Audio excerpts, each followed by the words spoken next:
warahmatullahi wabarakatuh. Kembali lagi bertemu dengan saya, Pak Alkindi. Pada hari ini kita akan memasuki tema C. Tema 3. Kita akan tetap belajar mengenai hak dan kewajiban. Perbedaannya, pada pembelajaran di tema A dan B, kita belajar mengenai hak dan kewajiban kita dalam lingkungan keluarga, masyarakat, dan sekolah.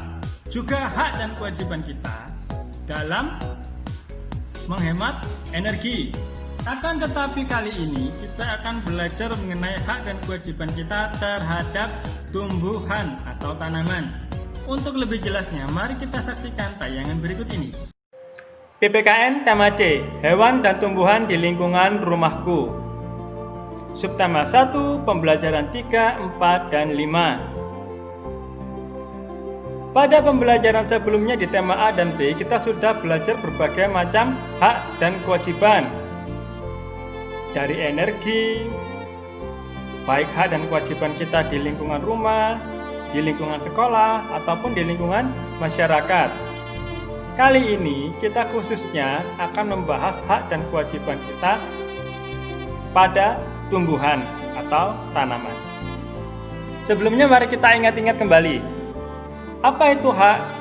Apa itu kewajiban? Seperti yang sudah dijelaskan pada pembelajaran sebelumnya, hak adalah segala sesuatu yang mutlak menjadi milik kita. Sedangkan kewajiban adalah segala sesuatu yang harus dilakukan dengan penuh tanggung jawab. Baik antara kewajiban ataupun hak harus dilakukan secara seimbang, tidak boleh ada yang berat sebelah. Misalnya, meminta lebih banyak hak, akan tetapi kewajibannya ditinggalkan. Itu tidak boleh, harus seimbang. Mengenai kewajiban dan hak harus setara. Kita berhak memanfaatkan tanaman, tetapi kita juga wajib melestarikan. Ini adalah contoh hak dan kewajiban yang seimbang. Haknya kita berhak memanfaatkan, tetapi kewajibannya kita wajib melestarikannya atau menjaganya. Agar apa anak-anak? Tidak punah atau habis. Kalian buka terlebih dahulu halaman 25. Di sana ada diskusi mengenai gambar. Di gambar 1.23 ada gambar apa itu? Sekelompok orang yang sedang menebang pohon. Menurut kalian, apakah perilaku itu baik? Tentu tidak baik.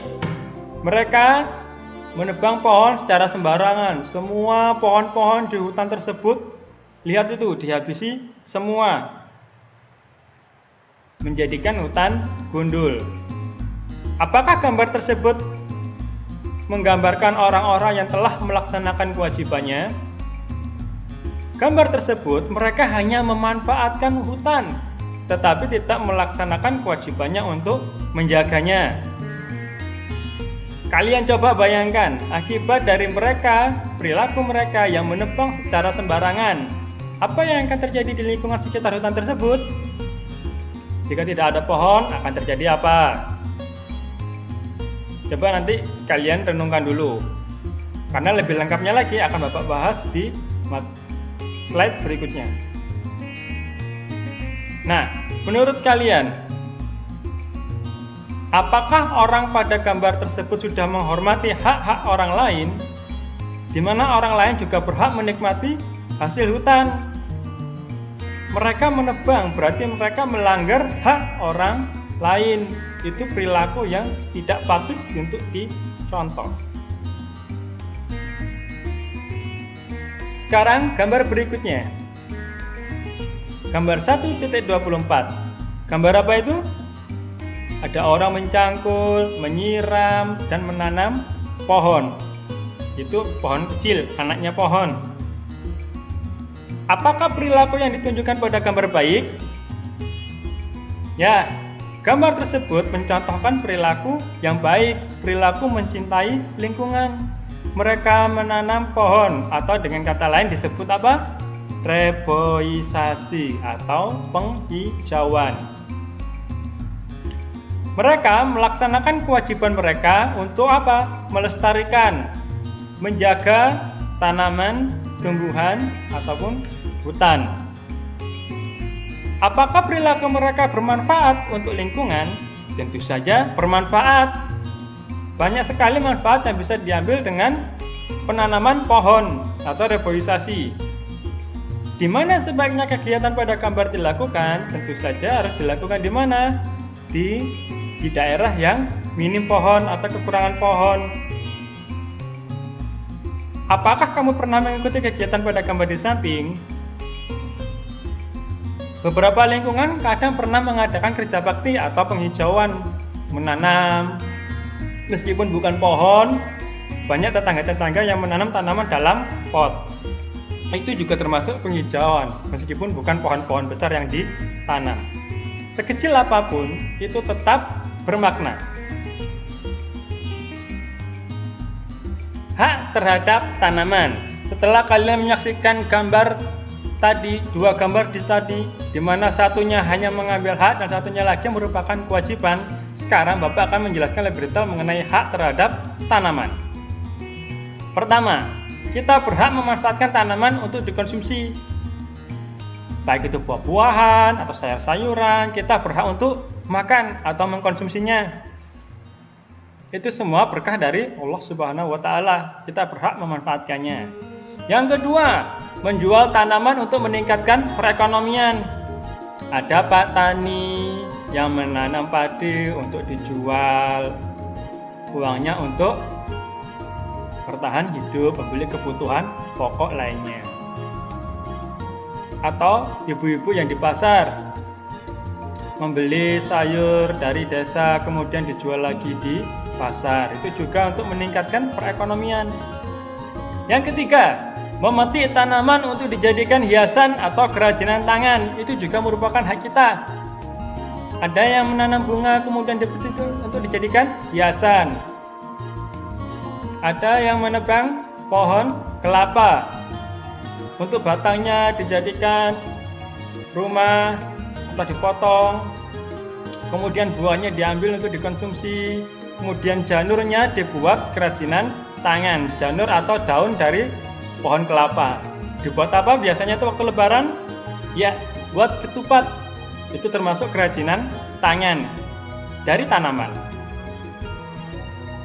Mengolah tanaman menjadi pupuk kompos.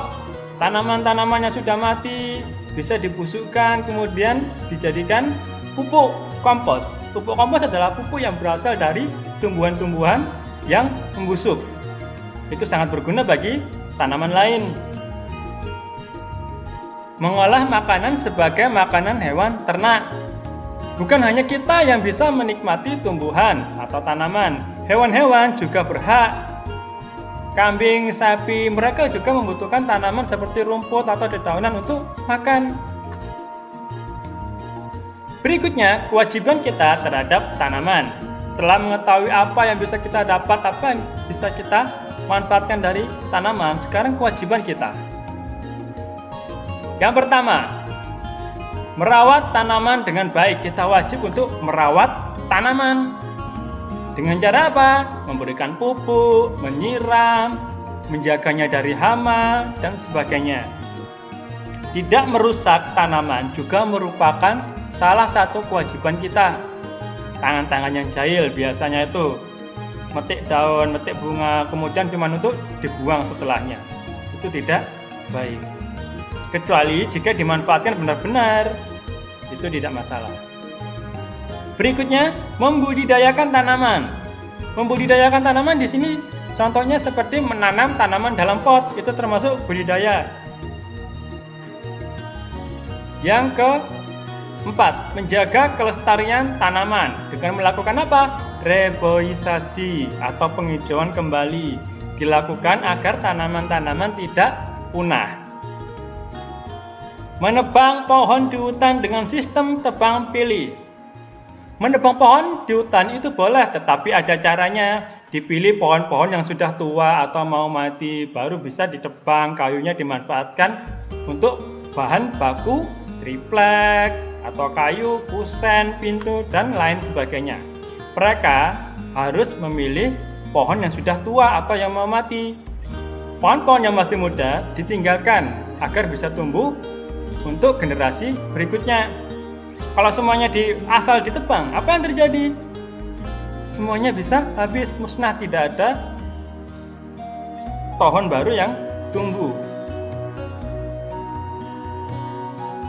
Melakukan reboisasi ini penanaman kembali yang tadi sudah dijelaskan, baik di perkotaan ataupun di jalan-jalan. Berikutnya, dampak dari melaksanakan kewajiban.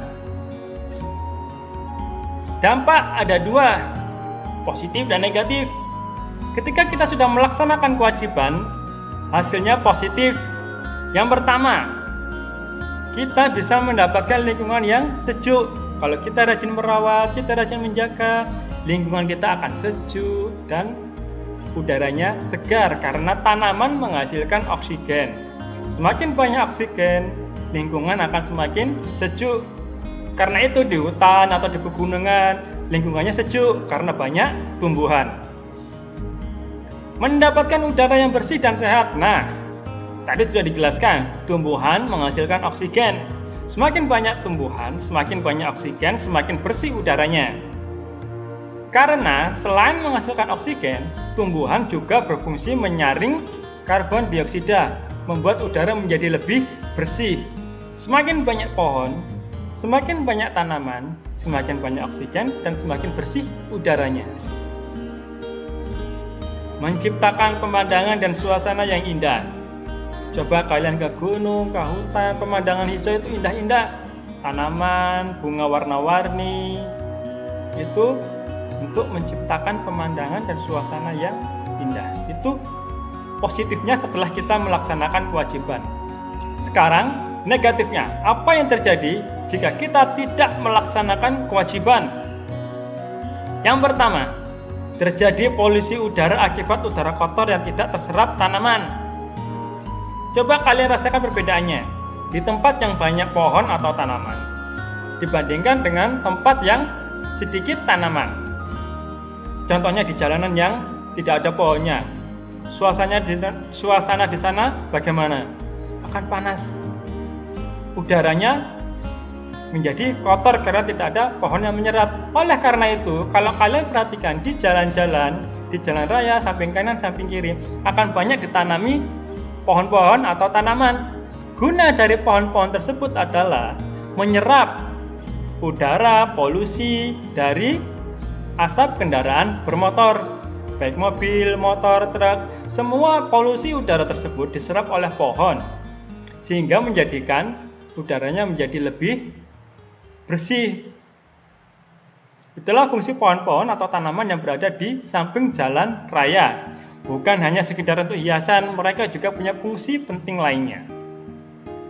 Nah, jika kita tidak melaksanakan kewajiban, membiarkan hutan gundul, membiarkan lingkungan tidak memiliki pohon atau gersang, maka mudah terjadi banjir dan tanah longsor. Kenapa terjadi banjir? Karena tidak ada pohon yang menyerap air ketika hujan turun. Contohnya di perkotaan-perkotaan yang sangat sedikit pohonnya. Kalian bisa lihat jalanannya mudah banjir. Akan tetapi di desa-desa yang banyak pohon, di sana jarang terjadi banjir karena airnya dengan mudah diserap oleh akar-akar pohon tersebut. Nah, apa hubungannya pohon dengan longsor? Di tebing-tebing yang tidak ada pohonnya, ketika hujan, tanahnya akan gampang jatuh atau longsor. Sedangkan di gunung atau di bukit yang memiliki banyak pohon, meskipun hujan deras, tidak akan terjadi longsor karena airnya langsung diserap oleh pohon dan juga akar-akar pohon itu seperti cakar. Dia mengait pada tanah sehingga tanahnya tidak bergerak dan tidak terjadi tanah longsor. Kalau gunungnya gundul, tidak ada akar yang menahan tanah, tidak ada akar yang menyerap air. Ketika terjadi hujan, maka tanahnya akan dengan mudah ikut bersama air jatuh ke bawah yang disebut longsor. Cuaca menjadi panas. Nah, di lingkungan yang minim pohon atau sedikit pohon, suasananya akan menjadi panas. Selain membantu dengan kerindangan, oksigen juga membuat lingkungan menjadi lebih sejuk. Jika sedikit oksigen, tentu saja lingkungannya menjadi lebih panas. Berikutnya kalian buka halaman 36. Mengenai pentingnya keseimbangan dalam hak dan kewajiban.